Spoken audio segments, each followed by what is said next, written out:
गौतम बुद्ध हर रोज की तरह ध्यान साधना करके प्रवचन देते थे और उनके प्रवचन सुनने के लिए लोग दूर दूर से आया करते थे। कई लोग गौतम बुद्ध के प्रवचन रोज सुना करते थे और कई लोग कभी कभी आया करते थे। लेकिन उनमें से एक व्यक्ति ऐसा भी था जो महात्मा बुद्ध के प्रवचन रोज सुना करता था। वह व्यक्ति भगवान बुद्ध की धर्मसभा में रोज जाया करता था और उनके प्रवचन सुना करता था। और यह क्रम 1 महीने तक चला। 1 महीने लगातार महात्मा बुद्ध के प्रवचन सुने, लेकिन महात्मा बुद्ध के प्रवचन का असर उस व्यक्ति पर नहीं हुआ। महात्मा बुद्ध के प्रवचन का असर उस व्यक्ति पर कोई प्रभाव नहीं पड़ा। महात्मा बुद्ध बार बार समझाते थे, मोह पाप के मोल हैं, इन्हें त्यागो। पर वह बेचारा इन बुराइयों से बचना तो दूर और इनमें फंसता जा रहा था।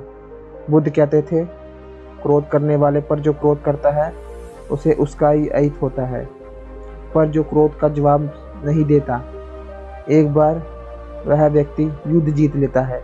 हैरान होकर वह व्यक्ति गौतम बुद्ध के पास गया, प्रणाम निवेदन करके बोला, बनते, मैं 1 महीने से लगातार आपके प्रवचन सुन रहा हूँ, लेकिन मुझ पर उनका कोई असर नहीं पड़ा।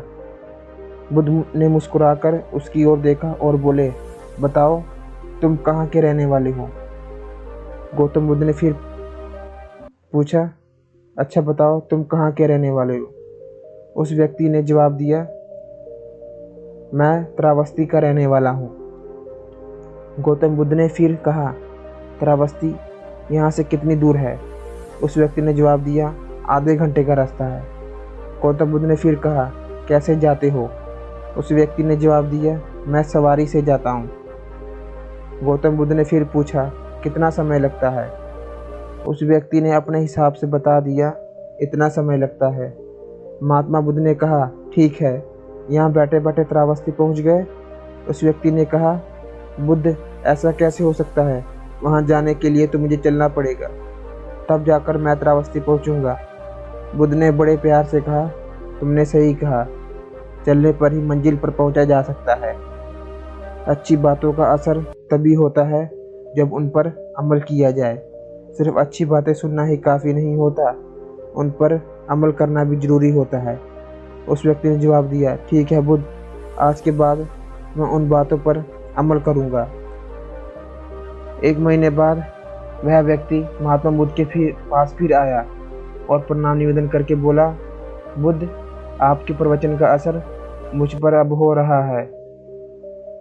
ये बात मैं पहले नहीं समझ पाया कि प्रवचन सुनना ही काफ़ी नहीं होता, उन पर अमल करना भी ज़रूरी होता है। बुद्ध मुस्कुरा कर बोले, हाँ सही कहा, तुमने सही कहा। बस बुद्ध ने इतना ही कहा और फिर अपनी ध्यान साधना में लीन हो गए। दोस्तों, हम सभी अपने अपने भगवान के प्रवचन सुनते हैं, लेकिन उनका हम पर कोई असर नहीं पड़ता। क्यों? क्योंकि हम उनकी बातों पर अमल नहीं करते। जब हम अमल करना शुरू कर देते हैं, तब सभी बातों का असर हम पर होने लगता है।